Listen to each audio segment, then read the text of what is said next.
ملت اسلامیہ کا ہر دور میں کبھی نہ کبھی کہیں نہ کہیں کسی نہ کسی روپ میں اس طرح کے حادثات اور تلخیاں اور نقصان دہ چیزیں پیش آتی رہی ہیں، لیکن وہ اتنی بڑی نقصان دہ نہیں تھی جتنی کہ نقصان دہ بڑی چیزوں میں سے ایک چیز وہ ہے جو موجودہ وقت میں ہمارے سامنے ہے اور جس کی وجہ سے ہم اور آپ آج سر جوڑ کر کے یہاں پر جمع ہوئے ہیں۔ یہ بات بہت روشن کی طرح واضح ہے کہ اوقاف سے متعلق اس وقت جو حالات ہیں، جو اسکیمیں ہیں، جو صورتحال لائی جا رہی ہے، وہ اس انداز کی ہے کہ جس سے کہ اوقاف پوری طرح متاثر ہی نہیں بلکہ اپنی حقیقی شناخت اور پہچان کھو بیٹھے ہیں، جس کی وجہ سے تمام مساجد، تمام مدارس، تمام مکاتب، تمام مقابر،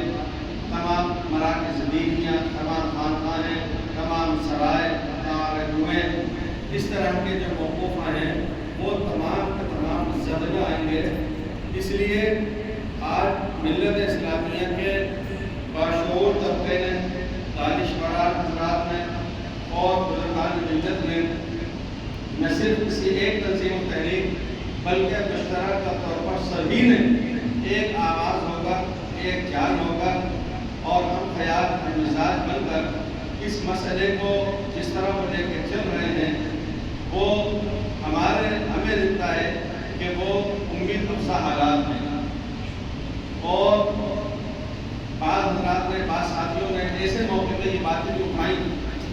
میسیج کے ذریعے سے بھی اور ذرائع سے بھی، کتاب فلاں جگہ قبضہ ہے، میں اس کو چھڑاؤ، اس کے لیے کیا سوچا، فلاں کیا۔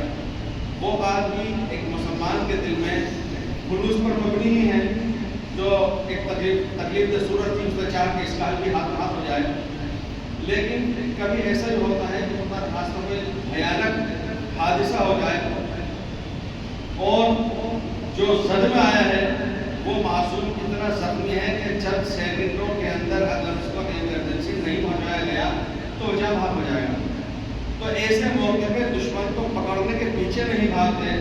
گواہوں کو تلاش کرنے میں نہیں جھکتے، اس کے سامان کو مرتب کرنے میں نہیں لگتے، بلکہ سب سے پہلے اس پریشان حال زخم خوردہ کو ایک دم سے ایمرجنسی میں لے جانے کی کوشش کی جاتی ہے۔ اس وقت میں ایک موقع تھا، ایک صاحب بیمار ہوئے، صادق نام کے جب ہم پڑھتے تھے دہلی میں، ان کو جب صفدر ہاسپٹل لے گئے تو وہ صدر میں آ گئے، بخار بہت سخت تھا، ان کو ڈاکٹر نے فوراً میں بھجوایا اور اوپر سے پانی چالو کروا دیا فوارے کا۔ جو ساتھ لے گئے انہوں نے کہا کہ جی نمونیا ہو جائے گا، ٹھنڈ بیٹھ جائے گی۔ ڈاکٹر نے کہا زندہ رہ جائے گا تو اس کا علاج کرنا ہے، زندہ رہ جائے گا تو نمونیا کا بھی، بخار کا بھی، ٹھنڈ کا بھی، سب کا علاج کر لیں گے، مر گیا تو علاج کس کا کریں گے؟ وہ اتنا تیز بخار تھا کہ اس درجہ حرارت کو کم کرنا پہلے ضروری تھا۔ اسی طرح سے آج اپنے سامنے جو صورتحال ہے وہ اگر ہم اس کے اندر تصاور کرتے ہیں یا اگر ہم دوسرے معاملات کے اندر الجھنے میں یا حل کرنے میں لگیں تو ایسا لگتا ہے کہ ہم ایک بڑے مقصد سے چوک جائیں گے۔ ایک بات یہ عرض کرنی ہے کہ جس طرح سے ان کے موقع پر کسی جگہ پر الحمدللہ جیب نے تاریخ رقم کی تھی اور نہ صرف یہ کہ اپنی جمعیت تعداد اس نے ایسی دکھائی تھی کہ لوگ حیران تھے کہ یہ اقلیت میں ہے کہ اکثریت میں، لیکن اس سے بھی زیادہ جو خوشگن بات ہے اور لائق دید ہے، قابل داد ہے، وہ یہ ہے کہ وہ جس سکون کے ساتھ،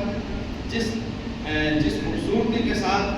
اور جس امن اور شانتی کے ساتھ ابتدا اور اختتام تک پہنچی وہ قابل رشک بن گئی تھی، میڈیا کے لیے بھی، افسران کے لیے بھی، پرشاسن کے لیے، سب کے لیے وہ آپ حضرات کو جانتے ہیں۔ اس لیے میرا خیال یہ ہے کہ ایک طرف کو ہم سب کی پوری محنت اور کوشش اور کاوش یہ ہو کہ زیادہ سے زیادہ کامیاب معاملات ہونا چاہیے، یہ دستاویز کرنا، اور اسی کے ساتھ ساتھ ہمارا وہ دانشور طبقہ جو یہاں بہت سے تشریف فرما ہیں وہ حضرات اس جہت سے بھی اس پر غور و فکر فرما لیں کہ چونکہ آج کل ایسا ہوتا ہے کہ کرے کوئی بھرے کوئی، تو اس لیے وہ اس خوبصورتی کے ساتھ جو پہلے ہوا تھا قابل رشتہ اور آنکھوں میں پھٹکا تھا،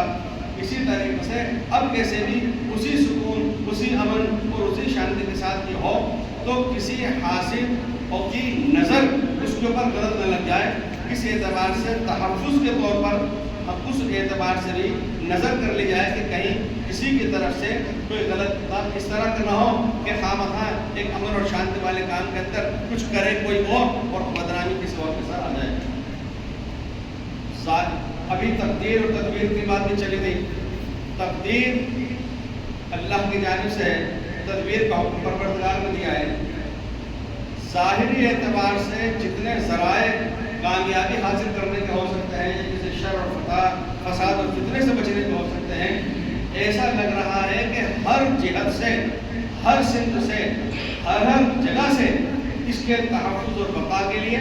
اور جو ترمیمی بل سامنے آ رہا ہے اس سے بچاؤ کے لیے بھرپور کوششیں ہر جہت سے کی جا رہی ہیں۔ انہی کوششوں میں سے ایک وہ بات تھی کہ جو ایک کانفرنس منعقد کی گئی تھی، میڈیا کانفرنس میں کہا گیا تھا کہ صاحب فلاں نے ایسا کیا ہے، بہت جائیداد ہے، فلاں نے در حقیقت اس مجھے غور کیا گیا تو بات یہ نکلی جو سامنے والے کی زبان سے نکل چکی تھی کہ یہ وہ ہیں جو سرکار کی اس اسکیم کے اندر آڑے آ رہے ہیں اور کبھی کیرالہ کے مکھیہ منتری سے جا کے مل رہے ہیں، کبھی تمل ناڈو والے سے مل رہے ہیں، کبھی نائیڈو سے مل رہے ہیں، کبھی فلاں۔ حالانکہ یہ کوئی دہشت گرد سے تو نہیں مل رہے، یہ ملک کے چنے ہوئے لوگوں سے سرکاری حضرات صحیح تو مل رہے ہیں، لیکن وہ بھی ایک بہت بڑی کاوش اور کوشش ہے جس کو کہ ملت اسلامیہ کے افراد انجام دے رہے ہیں۔ اس لیے ایسا لگتا ہے کہ مد مقابل اس بات کو سمجھ رہا ہے تو یہ بہت بڑے ایسے سے طاقتور انداز میں اپنی بات منوانے میں لگے ہوئے ہیں۔ بہت سے ایک بات وہ یہ کہ پہلے الگ الگ کام ہو ہی رہا تھا، لیکن اس جوائنٹ کمیٹی کے ذریعے سے ایسا لگا کہ ہر شخصیت نے اپنی شخصیت کو بٹا دیا، اپنے نام کو دبا دیا، ہر تنظیم نے اپنی تنظیم کے نام کو بالائے طاق رکھ دیا اور مل جل کر کے مشترکہ طور پر ایک کام لے کے چل رہے ہیں۔ مساجد کے تعلق سے ابھی مولانا نے بھی فرمایا کہ تمام مساجد میں ائمہ کرام کو پوری انتھک کوششوں کے ساتھ شد و مت کے ساتھ یہ بات رکھنی ہے۔ اس کو میرے ذہن میں یہ بات آئی کہ بعض مساجد میں ایسے ائمہ حضرات ہو سکتے ہیں کہ جو خطابت نہیں رکھتے اور تشریح صفات ہیں، لیکن مان لیجیے کہ تقریر انداز نہیں ہے یا کچھ جھجک ہے، تو ایسی جگہوں پر کوئی انتظام کیا جائے، معلومات فراہم کی جائے کہ اگر کسی مسجد میں کوئی امام صاحب نہ کر سکنے کی وجہ سے یا کسی مصلحت کی وجہ سے وہ نہیں کر پا رہے ہوں تو وہاں پر علماء میں سے، فضلاء میں سے یا محلے کے دانشوران میں سے کوئی نہ کوئی صاحب اس مسجد کے اندر یہ کام کرنے والے ہوں۔ تو اللہ کی ذات سے امید ہے کہ ہم لوگوں نے چونکہ اپنے ناموں کو، شخصیات کو، تنظیموں کو مٹایا ہے لوجہ اللہ، اس لیے انشاءاللہ العزیز یہ بہت کامیاب ہوگا، بہت بہتر ہوگا۔ جو اپنے گروپ کے بارے میں مفتی شفیع صاحب کے جو کام کرتے روزانہ کی، مجھے تو ایسا لگ رہا تھا بلکہ جہاں ہزاروں لوگوں کو مفتی شفیع صاحب کی محنتوں سے حوصلہ مل رہا ہے تو مجھے ایسا لگا میری حوصلے کی کمی کے اندر مفتی شفیع صاحب کا بھی حصہ ہو گیا۔ وہ اس طرح کے ایسا لگا کہ یہ فرض کفایہ سبھی کی طرف سے ادا کر رہے ہیں تو ہم لیکن بھارت اللہ تعالیٰ شاید ان کو جزائے خیر دے، انہوں نے حقیقت میں فرض کفایہ کو نبھایا ہے۔ اب جن مساجد کے ساتھ ساتھ ہمیں علاقائی اور محلوں کے اعتبار سے بھی اور برادری کے اعتبار سے بھی اس کام کو انجام دینا ضروری ہے۔ یعنی جہاں مساجد میں تو مساجد کے ذریعے محلے ہیں، اسی طرح سے معاشرت بہت سی برادری، بعض برادری کے بڑے ذمہ دار حضرات ساتھ میں لگے ہوئے بھی ہوتے ہیں کہ یہ نظر آتے ہیں اور وہ اپنے سیمینار اس میں کانفرنس میں بھی اور میٹنگوں میں بھی، تقاریر میں بھی الگ الگ نظر آ رہا ہے ماشاء اللہ۔ لیکن بعض برادریوں کے ذمہ داران اگر نہیں بھی ہیں تو ان سے ملاقات کر کے ان کو یہ توجہ دلائی جائے کہ وہ اپنی برادریوں کے اندر باقاعدہ کتابیں پھروائیں جیپور کی لغت میں اور اطلاع کروائیں کہ بھائی یہ کام ہمیں آپ کو ضرور کرنا ہے. انشاءاللہ مزید ہم سب مل کے کریں گے. پروردگار عالم ہمیں